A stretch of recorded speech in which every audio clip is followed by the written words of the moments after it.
Hello everyone, welcome back to our channel. So from now we will start with the central nervous system, the important questions in the central nervous system. Those who have not subscribed to the channel, do subscribe now. Keep watching the videos. In this class we will see the sulci and gyri, functional areas of cerebrum, which is the important question for the first MBBS university exam. In our channel we have introduced a new playlist, important anatomy in 50 videos. You go through the 50 videos, you will be able to cover 60 to 70% of the exam questions.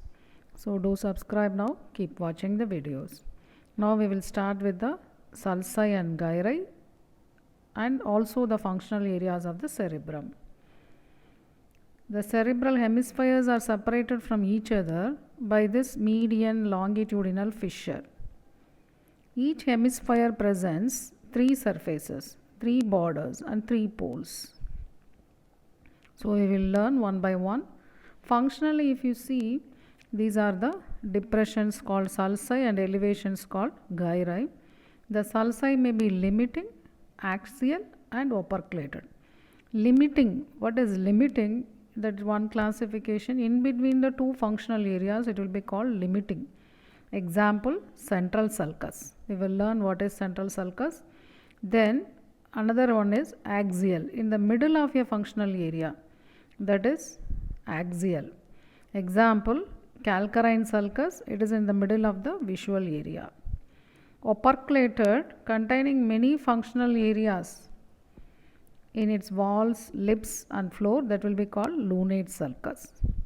Example, lunate sulcus. One more classification of the sulci is there, complete and incomplete. Complete means extends deeply into the up to the ventricles, producing impressions in the ventricles, that will be called complete sulci. That is collateral and calcarine sulci. One more is primary and secondary. Primary means they develop independently. Secondary means dependent on other factors they develop. So these are the classifications of the sulci. Now we will see the sulci and gyri in the hemispheres. Each hemisphere is divided into 6 lobes. So we will see first now the surfaces. So this is superolateral surface and this is the medial surface of the cerebrum and this is the inferior surface of the cerebrum. So this surface and three borders we will see. This is the supromedial border and this is the infromedial and infrolateral borders. Poles, this is the frontal pole and below is the temporal pole and this is the occipital pole. So these are the three surfaces, three borders and three poles. Each hemisphere is divided classically into 6 lobes. They are the frontal, parietal, temporal, occipital, insular and limbic lobe. How they are separated we will see. First, before that we have to see about the two important sulcus. This is a central sulcus. Yes, this central sulcus, otherwise called central sulcus of Rolando, approximately in the center of the supromedial border, that is the central sulcus. It is a limiting sulcus. Then this is the lateral sulcus. Yes, it starts from the inferior surface. This is the lateral sulcus and extends to the supralateral surface. It consists of a stem and 3 rami.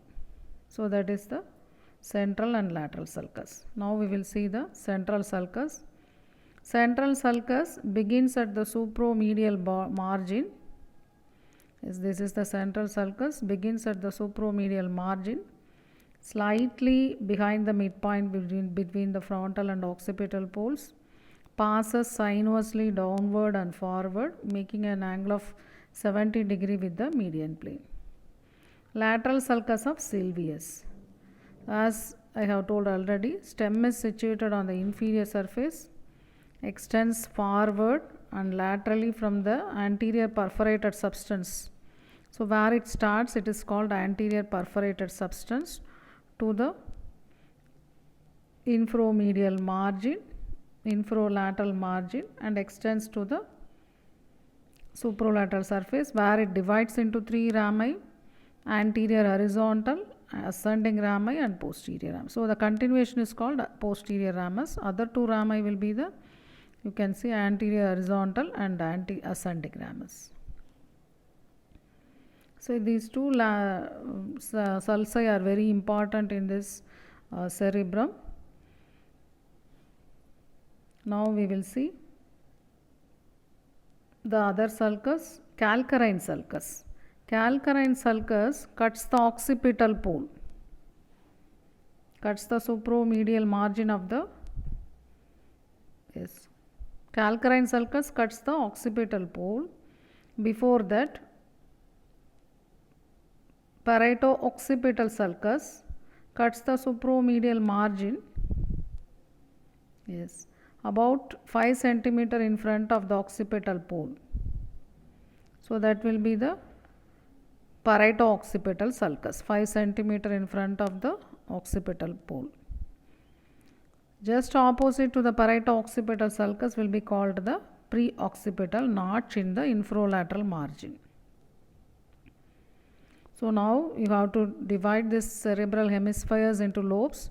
First line joining the parieto-occipital sulcus, that is 5 centimeter in front of the occipital pole, to this pre-occipital notch, that will be the first line.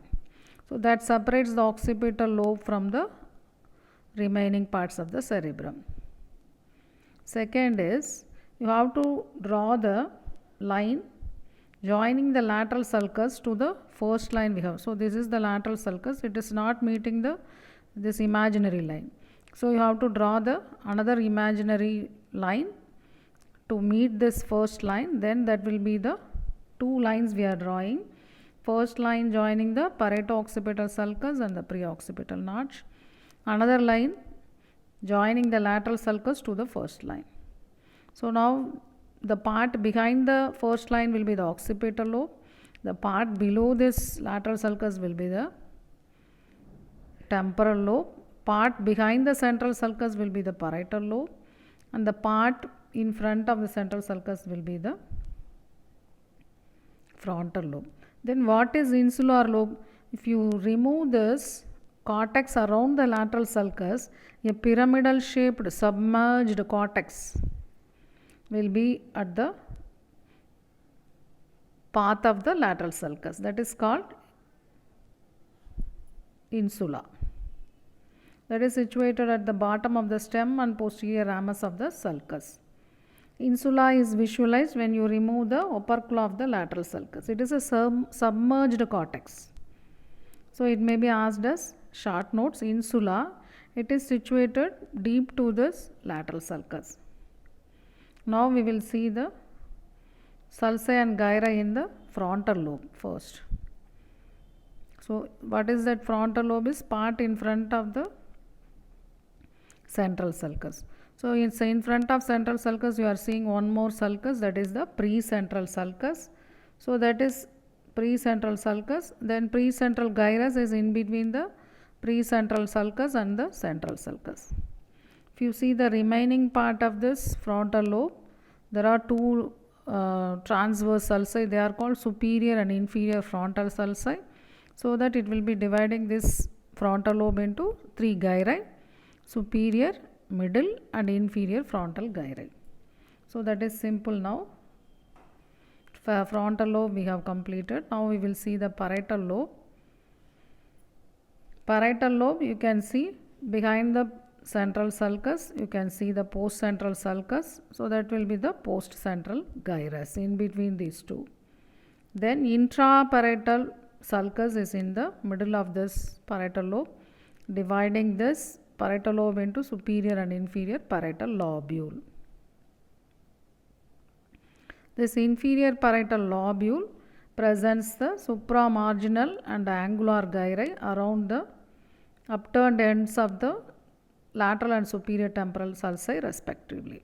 So that is called supramarginal and angular. Should see the lateral sulcus around that will be the supramarginal. Superior temporal sulci around that it will be called angular gyri. Now you see the temporal lobe.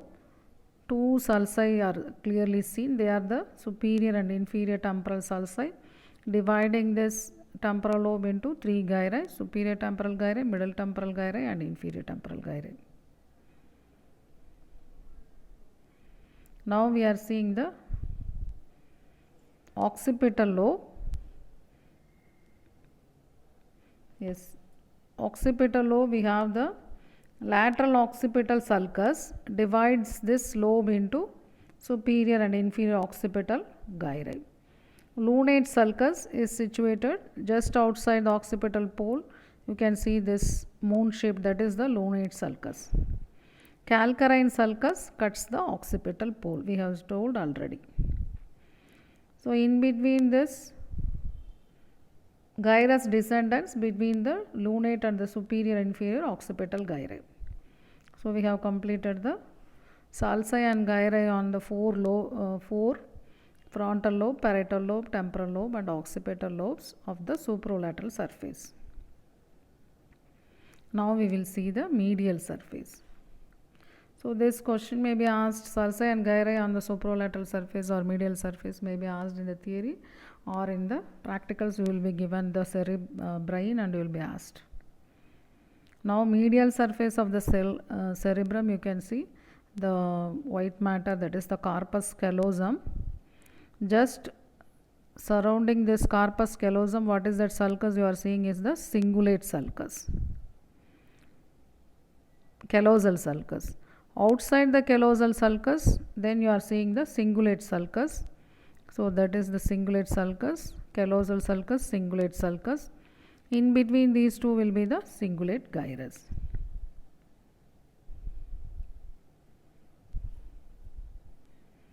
Then we have to now see the outside the cingulate gyrus. There are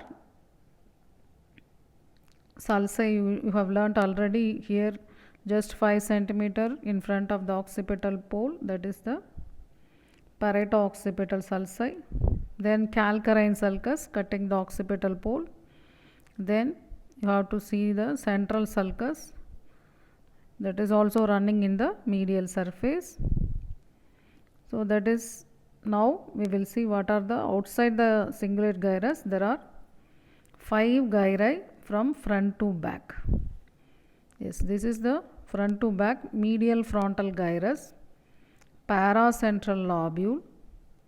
Then this is the precuneiform in front of the parieto-occipital sulcus. Then is the cuneiform.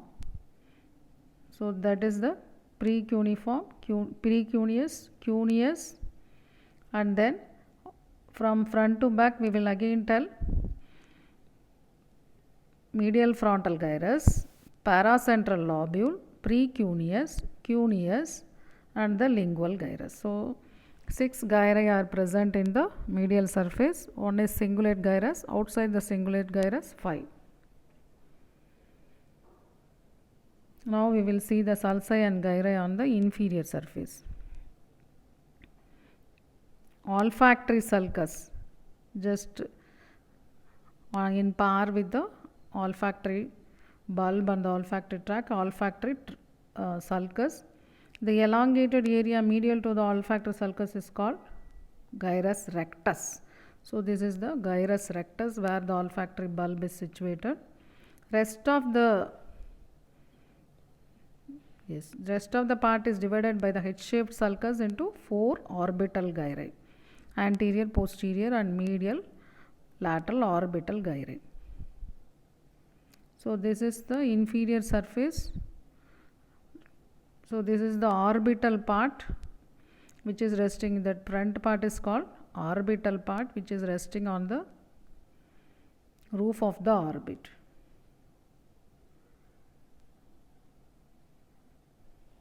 Then this part is resting on the tentorium. So this surface is called tentorial surface. Presents 2 sulci, 3 sulci. First is the 2 anteroposterior sulci. They are the occipitotemporal and the collateral sulci. So you have to see 2 sulci in this occipitotemporal and collateral sulcus on the tentorial surface of inferior, tentorial part of the inferior surface.